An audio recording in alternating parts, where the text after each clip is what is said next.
Welcome back my dear students. आज बहुत ही important topic आपका मैं स्टोरी ऑफ इंग्लिश बुक के लिए लेकर के आया हूँ। यदि आप क्लास 12 के स्टूडेंट्स हैं तो ये वीडियो आपके लिए बहुत ही इंपॉर्टेंट होने वाला है, इसलिए लास्ट तक बने रहिएगा, कहीं जाइएगा नहीं, क्योंकि ये क्वेश्चन इसका जो टॉपिक है, इसका टॉपिक है drama.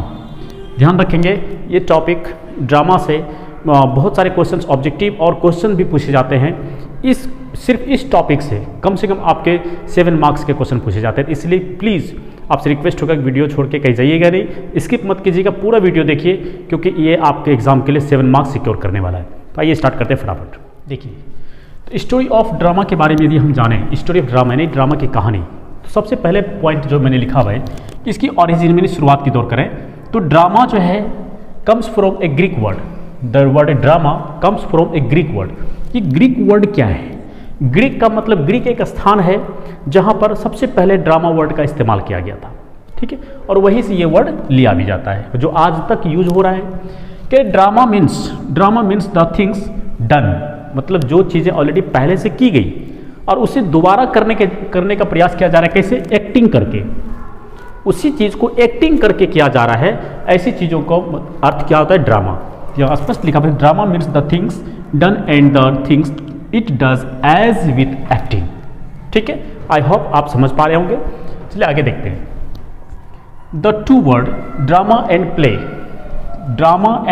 Play both are synonyms. Synonym का मतलब होता है सेम वर्ड, समानार्थी शब्द बोलते हैं हिंदी में, इंग्लिश में बोलते हैं सेम वर्ड यानी synonym. But in our country the word drama is more popular than the play. तो कहते हैं कि हमारे देश में, हमारे इंडिया में ड्रामा वर्ड का इस्तेमाल ज़्यादा पॉपुलर है। किससे? प्ले से। क्योंकि प्ले वर्ड जो होता है, प्ले से लोग क्या समझ लेते हैं? खेल, जैसे क्रिकेट खेलना, हॉकी खेलना, बैडमिंटन खेलना, और ड्रामा का मतलब समझते हैं नाटक। ठीक है, जबकि दोनों वर्ड क्या है? ड्रामा एंड प्ले दोनों क्या है? सेनोनिम वर्ड है।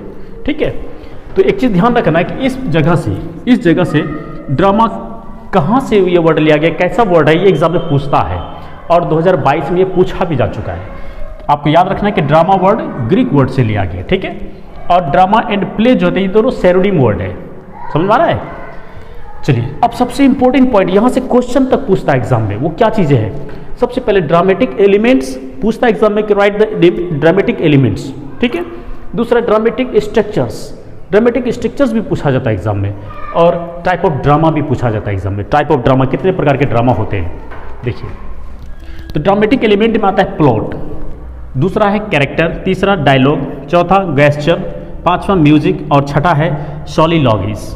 ध्यान रखेंगे, प्लॉट का स्पेलिंग PLOT है, कैरेक्टर का स्पेलिंग CHARACTER है। कैरेक्टर का मतलब होता है पात्र, ठीक है, कैरेक्टर का मतलब क्या होता है? पात्र। और प्लॉट का मतलब होता है कि उसका मुख्य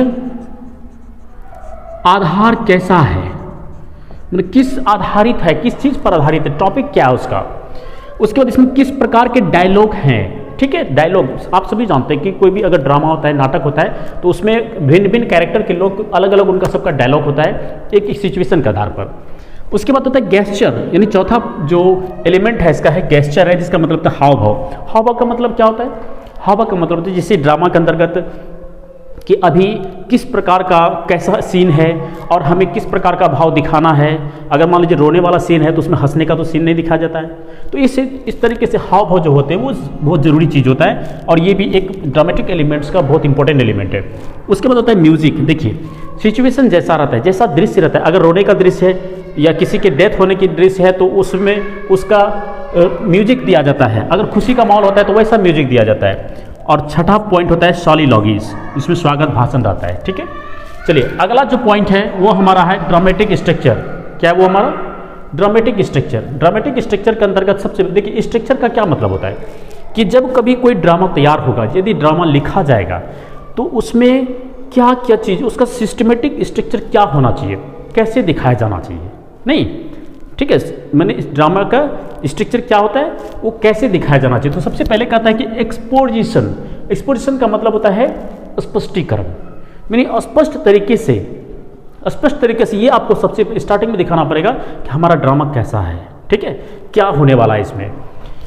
और स्टार्टिंग पॉइंट जब उसके बाद शुरू होती है तो आपने दूसरा होता है कॉम्प्लिकेशन, यानी दूसरा स्ट्रक्चर जो होता है वो कहता है कि एक्सपोजिशन के बाद में कॉम्प्लिकेशन होना चाहिए, यानी उलझन वाला दृश्य दिखाता है। साधारण आप फिल्म भी देखते होंगे, फिल्म में देखते हैं क्या चीज़ है कि फिल्म स्टार्ट हुई, पहले तो उसका सब जो डायलॉग वगैरह दिखाना था दिखा दिया, कास्टिंग दिखा दिया, उसके बाद उसका जो फर्स्ट सीन जो दिखाया जाता है कि एक मैंने कोई बच्चा जन्म लेता है, बस उसकी मृत्यु हो जाती है, उसके माँ बाप को कोई मार दिया जाता है, उसका छोटा भाई रहता है वो बड़ा होता है, ऐसा शुरुआत होती है।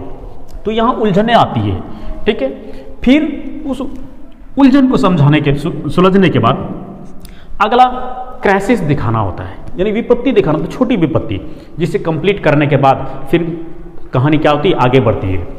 और फिर बीच में कुछ विलेंस पार्ट होते हैं जो क्या करते हैं, डिनोमिनेट करते हैं। डिनोमिनेट का मतलब क्या होता है, चाल या षड्यंत्र रचते हैं।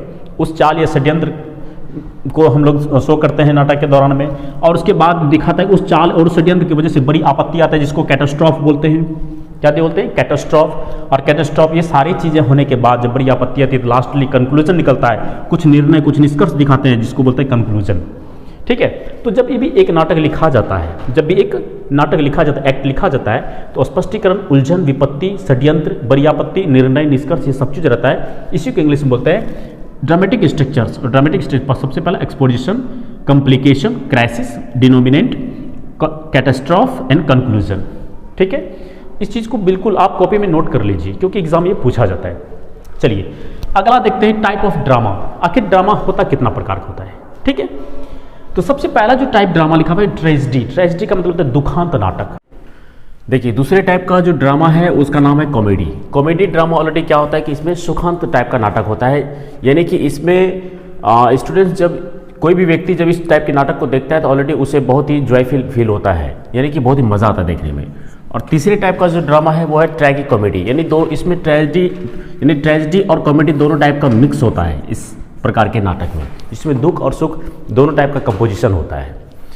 चौथे टाइप का नाटक है फार्स। फार्स मतलब होता है तमाशा। इसमें किसी एक विषय वस्तु पर बात की जाती है जिसमें कि स्टूडेंट किसी भी व्यक्ति को, देखने वालों को ऐसा लगता है कि ये किसी न किसी प्रकार के किसी विषय वस्तु पर हमें जागरूक करने का काम कर रहा है। इस प्रकार के जो नाटक होते हैं वे है तमाशा, जिसमें कि एक नुक्कड़ नाटक आता है। कई प्रकार के, जैसे स्वास्थ्य विभाग के आधार पर भी किसी स्वास्थ्य कर्मियों के माध्यम से नुक्कड़ नाटक कराया जाता है, या किसी बिजनेसमैन के माध्यम से किसानों को जागरूक करने का काम किया जाता है, किसी कृषि विभाग के पदाधिकारियों या उसके कर्मियों के माध्यम से जागरूक करने का काम किया जाता है। तो वैसे नाटक हम लोग क्या बोलते हैं, फार्स यानी तमाशा। और चौथे प्रकार का जो नाटक होता है वो ट्रेजेडी ही टाइप का एक नाटक होता है मेलोड्रामा, जिसमें ये भी एक प्रकार का दुखंत नाटक है। और छठे प्रकार का जो नाटक है वो है मास्क, जिसके अंदर की कठपुतलियों का नाटक दिखाया जाता है, जिसमें कठपुतलियों को किसी विषय वस्तु पर जिस पर नाटक लिखा जा रहा हो उस पर क्या किया जाता है, उसमें उसको कैरेक्टर बनाया जाता है। जैसे कठपुतलियों को क्या, जैसे मान लीजिए रामायण का अगर नाटक दिखाना हो तो उसमें कठपुतलियों को राम, सीता, लक्ष्मण, भरत ये सब बना दिया जाता है। और सातवां टाइप का लास्ट, ये हमारा टाइप ऑफ ड्रामा है जिसको बोलते हैं वन एक्ट प्ले। ये किसी एक विषय वस्तु पर शॉर्ट नाटक होता है जिसका नाम क्या है, वन एक्ट प्ले यानी एकांकी। तो कुल मिलाकर आप ये देख सकते हैं कि टाइप ऑफ ड्रामा के अंतर्गत ये 7 प्रकार के ड्रामाज हैं, tragedy, comedy, tragic comedy, farce, melodrama, masque and one act play, ठीक है। तो चलिए आइए कुछ इंपॉर्टेंट पॉइंट्स जो एग्जाम में ऑलरेडी पूछे जाते हैं वो आपका सबसे इंपॉर्टेंट जो पॉइंट है, the first English tragedy was Gorboduc. इसका नाम क्या है, गॉर्बोडुक। पहला इंग्लिश ट्रेजेडी मतलब क्या, अभी तुरंत मैंने बताया टाइप ऑफ ड्रामा है जो दुखांत नाटक होता है। तो सबसे पहला जो इंग्लिश दुखांत नाटक बना था वो था गॉर्बोडुक। और इसके राइटर कौन थे, इसके राइटर थे थॉमस सेक्विले एंड थॉमस नॉर्टन। ये एग्जाम में पूछा जाता और पूछा भी गया है, तो 2021 में एग्जाम में पूछा गया है। एंड अगला मेरा मेन पॉइंट है द फर्स्ट कॉमेडी ड्रामा। देखिए कॉमेडी ड्रामा जो सुखांत नाटक होता है, अभी जस्ट वहाँ पर मैंने बताया, तो फर्स्ट कॉमेडी ड्रामा जो था वो है रोइस्टर डोइस्टर। क्या नाम है, रोइस्टर डोइस्टर। और इसे लिखा गया था निकोलस उडाल ने। और कब लिखा था भाई, 1550 ईस्वी में। अगर आप देखें तो 1550 ईस्वी जो था वो हमारा 16th सेंचुरी के नाम से जाना जाता है। तो अगर एग्जाम में पूछा जाए कि 16th सेंचुरी का सबसे फर्स्ट कॉमेडी ड्रामा कौन सा था, तो वो था रोइस्टर डोइस्टर। और किसके द्वारा लिखा गया था, निकोलस उडाल के माध्यम से। एंड सबसे इंपॉर्टेंट पॉइंट क्या है कि रोमांटिक फॉर्मेट ऑफ ड्रामा जो है वो विलियम शेक्सपियर के समय से स्टार्ट हुई। इन्होंने इस्टेब्लिश किया था कि रोमांटिक फॉर्मेट ड्रामा का मतलब क्या होता है, जिसमें कुछ संगीत भी हो, गाना बजाना भी हो, ठीक है। एंड सातवां मेरा सबसे इंपॉर्टेंट पॉइंट है कि English drama reach the highest point during the reign of Queen Elizabeth. आप सभी जानते हैं क्वीन एलिजाबेथ ऑलरेडी कौन थी, इंग्लैंड की महारानी थी। इन्हीं के समय में इंग्लिश ड्रामा सबसे हाईएस्ट पॉइंट पर पहुंचा। इसका मतलब है कि कई जगहों पर यह प्रचलित भी हो गया। एंड लास्ट हमारा सबसे इंपॉर्टेंट पॉइंट कि morality plays developed in middle age. देखिए यहाँ पर जैसे अभी जस्ट मैंने लिखा कि निकोलस उडेल के माध्यम से 1550 ईस्वी में जो रोइस्टर डोइस्टर नाटक लिखा गया था, ये कॉमेडी ड्रामा था, तो इसके अंतर्गत कुछ मोरलिटीज़ भी डेवलप हुआ था। ठीक है, तो ये सारे इंपॉर्टेंट पॉइंट्स थे जो स्टडी ऑफ ड्रामा से रिलेटेड थे। मैं उम्मीद करता हूँ कि वीडियो आपको बहुत ही पसंद आया होगा। अगर वीडियो पसंद आया हो तो इसे लाइक करें और चैनल को सब्सक्राइब करें यदि आप नए हो।